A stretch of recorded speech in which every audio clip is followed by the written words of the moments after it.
I never imagined that my life would take such a dramatic turn just as I was grappling with the loss of my beloved grandfather. His passing left a void in my heart, a void that seemed to expand with each passing day. My husband, Alex, had been my pillar through this tough time, but even he couldn't feel the emptiness that lingered within me. The day we moved into my grandfather's house was supposed to be a new beginning. The old creaky house, filled with a lifetime of memories, was now mine. As I wandered through the familiar rooms, each corner whispered tales of my childhood, of days spent in my grandfather's loving company. But the nostalgia was short-lived. Alex's sister Clara, a 21-year-old college student, was always a bit of a mystery to me. Her vibrant lifestyle and her expensive tastes were topics Alex often avoided. I knew they were close, but I never realized the extent of it until that day. "We're here," Alex announced cheerfully as he walked in. Clara was right behind him, her presence as striking as always. She carried herself with an air of confidence that bordered on arrogance. Anna, surprise. "Clara will be staying with us from now on," Alex said, a smile plastered on his face, oblivious to my shock. "Staying with us, Alex? What do you mean?" "We never discussed this," I managed to say, my voice barely above a whisper. Alex shrugged, his casual demeanor fueling my frustration. "The house is big enough, and it's perfect timing. She needs a place to stay while attending college. It's family, Anna." "Family," he emphasized. The word echoed in my mind. I had always believed that family meant caring, understanding, and most importantly, respect. This felt like a betrayal, a decision made without my consent. Clara smiled, a smile that didn't quite reach her eyes. "Thanks, sis. I knew you'd understand. Family should stick together, right?" Her words stung. They weren't the words of a grateful sister-in-law. They were the words of someone who had already claimed victory, someone who knew they had the upper hand. I wanted to protest, to tell them that this was not their decision to make, that this was my grandfather's house, a place of cherished memories, not a boarding house at the whims of my husband's sister. But I remained silent. The grief of my grandfather's passing still weighed heavily on me, and I didn't have the strength to argue. I simply nodded, a hollow gesture of acceptance. As Clara pranced around the house, claiming her space, I felt a growing sense of unease. This was not the fresh start I had envisioned. This was the beginning of an unwelcome intrusion that threatened to disrupt the fragile peace I was desperately clinging to. Little did I know this was just the tip of the iceberg. The real storm was yet to come. Life in the house took a sharp turn with Clara's arrival. Her presence was like a storm, disrupting the quiet sanctity of my grandfather's home. She paraded around the house as if she owned it, her laughter echoing off the walls, a constant reminder of the unwelcome change in my once peaceful sanctuary. It was a Thursday evening, the kind of evening I used to spend curled up with a book in the living room, but now the room was Clara's stage. She was sprawled on the sofa, her expensive handbag carelessly thrown on the table, and her eyes glued to her phone. "Anna, could you make us some tea? I'm exhausted from college work," Clara said without looking up from her phone. Her tone wasn't of a request. It was a demand, a command that expected compliance. I paused, the request irking me. This wasn't the first time Clara had treated me more like a housekeeper than a sister-in-law. "Sure, Clara, I'll make some tea," I said as I busied myself in the kitchen. I could hear Clara chatting away on a video call, her voice dripping with false sweetness that she never showed me. "Oh, Alex, he's so caring, always looking out for me. I'm so lucky you have a brother like him," she cooed into the phone. I clenched my fists, the sound of her voice grating against my nerves. It wasn't just her taking advantage of Alex's kindness that bothered me. It was her complete disregard for me, for the home that held so much sentimental value. Later that night, Alex and I lay in bed, the silence between us a stark contrast to the chaos that Clara had brought into our lives. "Alex, we need to talk about Clara," I said, my voice steady despite the turmoil inside. He turned to face me, his expression one of confusion. "What about her?" "She's just getting settled. Give her some time, Anna," Alex said. "Getting settled, Alex? She's taking over the house. She doesn't respect our space, our rules." "This is too much," I replied, my frustration bubbling to the surface. Alex sighed, running his hand through his hair. "She's young, Anna. She needs guidance, and who better than us? We're her family." "Family or not, there are boundaries, Alex. We can't let her walk all over us," I argued, hoping he would see reason. But Alex was unyielding. "She's my sister, Anna. I can't turn my back on her. You need to be more understanding." Understanding. The word hit me like a slap. How could he not see the disruption Clara was causing? How could he be so blind to her manipulative ways? I lay there, a sense of helplessness washing over me. It was clear that Alex wouldn't stand up to Clara, and I was left to fend for myself in a home that no longer felt like mine. The next morning, as I prepared for work, Clara sauntered into the kitchen, a smirk playing on her lips. "Anna, I'm having friends over tonight. Make sure to cook something nice, okay? We need to impress," she said. Her words were a clear challenge, a blatant display of her disregard for me. I met her gaze, my resolve heartening. "Clara, this is my house, not a hotel. You can't just invite people over without asking." Clara laughed, a cruel, mocking sound. "Oh, please. Alex won't mind, and you wouldn't want to disappoint your husband, would you?" Her words were a clear taunt, a jab at my relationship with Alex, but I stood my ground, the fire of defiance burning within me. "This isn't about Alex. This is about respect, something you clearly lack." Clara's smile faltered, her eyes narrowing. "We'll see about that, Anna. We'll see," she said as she walked away. I knew that this was far from over.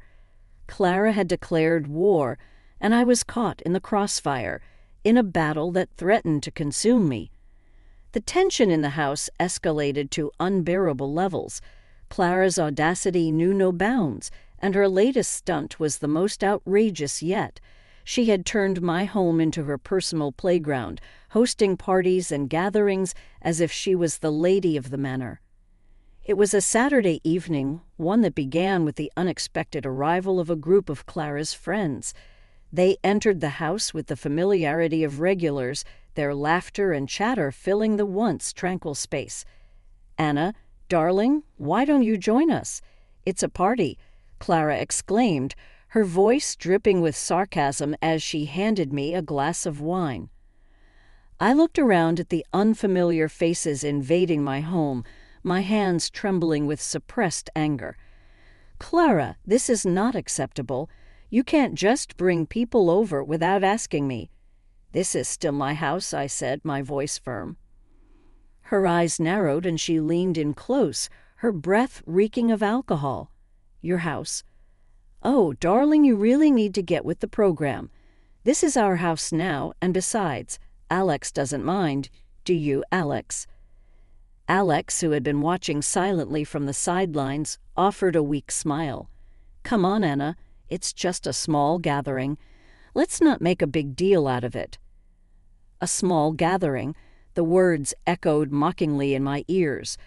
I turned to face him, my voice steady despite the turmoil inside. "Alex, this isn't just about tonight. It's about respect, boundaries. Clara is taking advantage of our kindness." Clara laughed, a cruel, dismissive sound. "Kindness, Anna? You really are amusing. You act like some martyr, but we all know you're just playing the victim here." I felt a surge of anger at her words, but I refused to give her the satisfaction of seeing me lose control. "Clara, enough. Your behavior is unacceptable, and it stops now." But Clara wasn't done yet. She stepped closer, her eyes gleaming with malice. "Oh, I'm just getting started, Anna. You think you can control me. You're nothing but a sad, lonely woman clinging to a house full of old memories. Get over yourself." Her words cut deep, but I refused to let them break me. I took a deep breath, my resolve hardening. "This is my home, Clara, and I will not let you destroy it." There was a moment of silence, a tense standoff between us.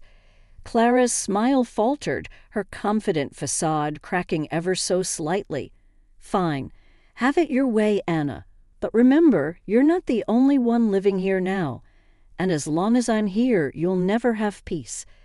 With that, she turned on her heel and rejoined her friends, leaving me standing there, a mixture of anger and determination coursing through me. I knew then that this was more than just a battle over a house. It was a fight for my dignity, my self-respect. Clara had declared war, and I was ready to stand my ground, no matter the cost. The days following the party were a blur of tension and silent hostility. Clara's presence in the house was like a dark cloud looming over every moment, every interaction. But the breaking point came on a Tuesday evening, an evening that would change everything. I arrived home from work to find Clara in the living room, her laughter echoing through the house. She was on a call, her words laced with venom. "Can you believe Anna? She's so pathetic, acting like she owns the place. But don't worry, I've got it all under control." I froze, her words sending a chill down my spine. This was more than just petty sibling rivalry. This was calculated manipulation. I stepped into the room, my presence unnoticed. Clara continued, unaware of my eavesdropping. "Yeah, she's so easy to wind up. A few words here, a few actions there, and she's like a puppet on a string." I clenched my fists, the anger boiling inside me. This was not just disrespect. This was betrayal. As Clara ended her call, she finally noticed me. Her smile faltered, a flicker of panic crossing her face. "Anna, I didn't see you there. How long have you been standing there?" "Long enough," I replied, my voice cold and steady. "Long enough to hear your true feelings about me." Clara regained her composure, her smile returning, but it was a smile devoid of warmth. "Oh, Anna, you're taking it all wrong. It was just a joke, between friends."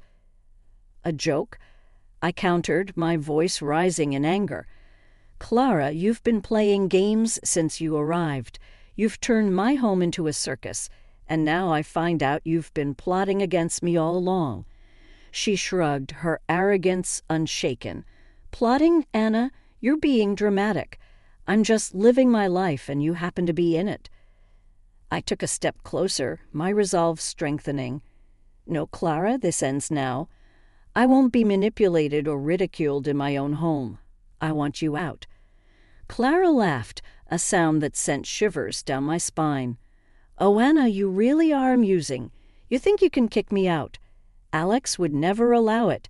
And let's not forget this house is as much mine as it is yours." Her words were a blow, but I stood my ground. "This is my grandfather's house, Clara, my inheritance, and I will not let you ruin it." Clara's smile vanished, her true nature emerging. "Your inheritance? Please, you're nothing but a leech living off an old man's money. Without this house, you're nothing." I felt a surge of anger, but I refused to let it consume me. "Clara, you've crossed a line. This is not just about the house. It's about respect, something you clearly lack." Her eyes narrowed, her voice dripping with malice. "Respect from you? I don't need it. I have everything I need right here, and there's nothing you can do about it." But as Clara turned away, a smug smile on her face, I knew this was far from over. I had heard her true intentions, her malicious plans, and I was determined to fight back, to protect what was rightfully mine. The battle lines were drawn, and I was ready to face whatever came next. Clara had underestimated me, and she would soon learn that I was not one to be trifled with. The revelation of Clara's true nature was a bitter pill to swallow, but what followed was even more devastating. Alex's blind support for his sister became increasingly apparent, driving a wedge between us that seemed insurmountable. It was a rainy Wednesday evening when the final straw broke. I had come home late from work, tired and drenched, to find Clara and Alex in the kitchen, laughing and cooking together, a picture of familial bliss. "Anna, you're back." "Look, Clara's teaching me how to make her famous lasagna," Alex said, his voice filled with a warmth that had been missing in our interactions. I looked at Clara, who gave me a smug smile, as if flaunting her victory. "Yes, Anna, it's important to keep family bonds strong, don't you think?"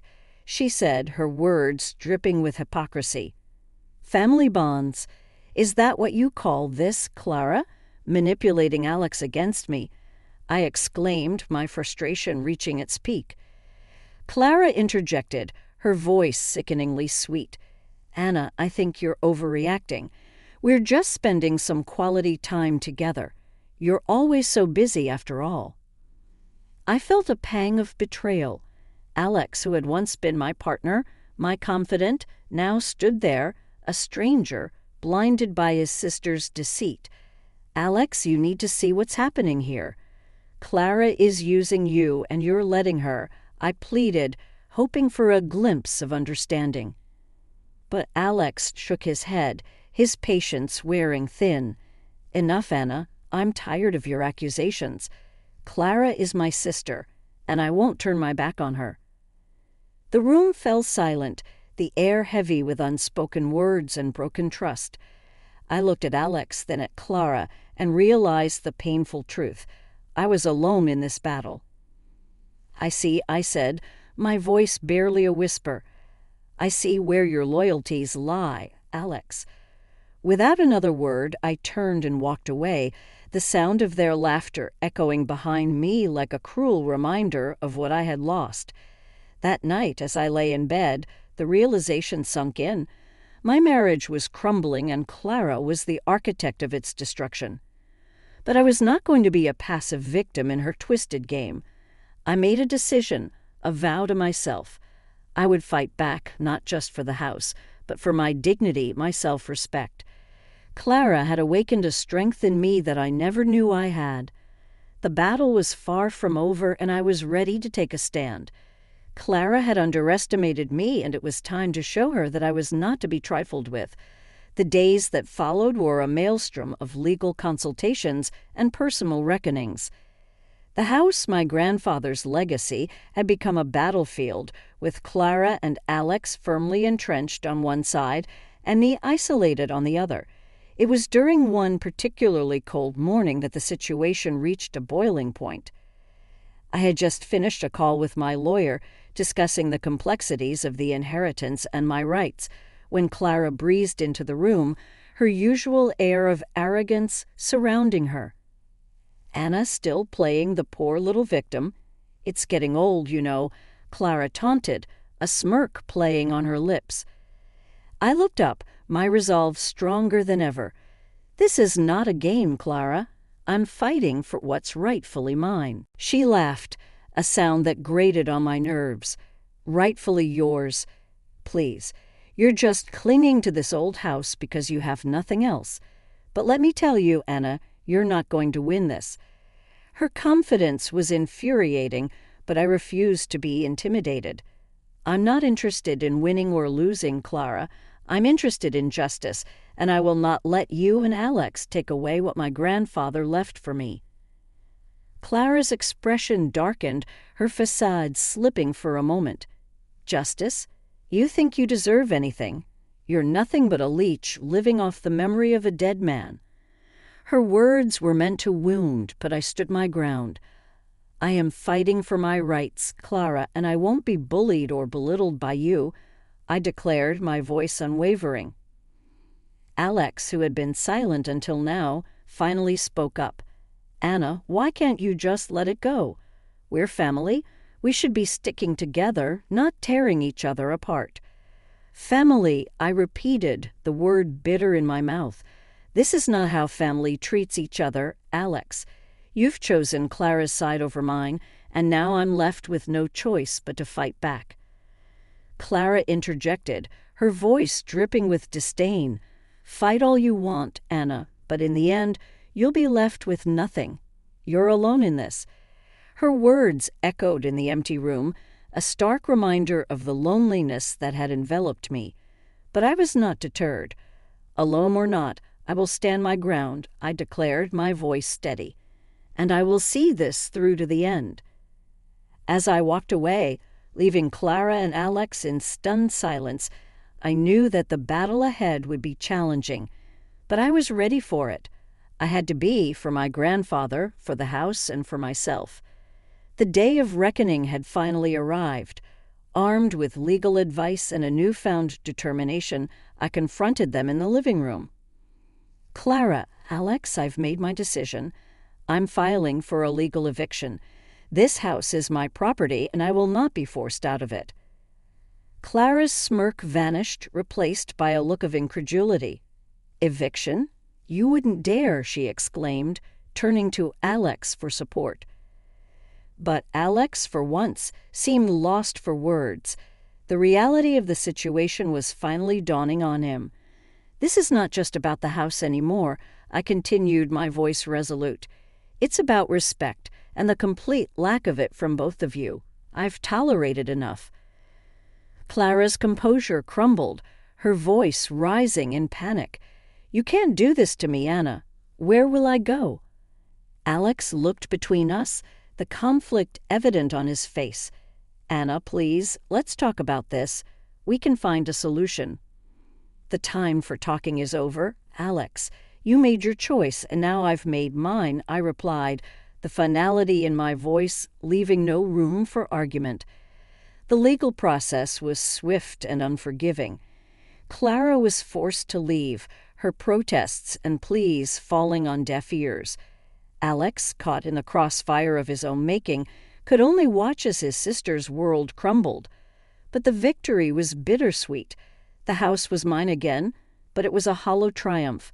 The walls echoed with the ghosts of a marriage that once promised a lifetime of companionship. In the aftermath, Clara's true nature became the talk of the town. Her reputation, built on lies and manipulation, unraveled, leaving her isolated and scorned. Karma had caught up with her, and the price was steep. As for me, I stood in the quiet house, a fortress reclaimed but scarred from battle. The memories of my grandfather, once a source of comfort, now served as a reminder of the strength that lay within me. I had fought for my dignity and won.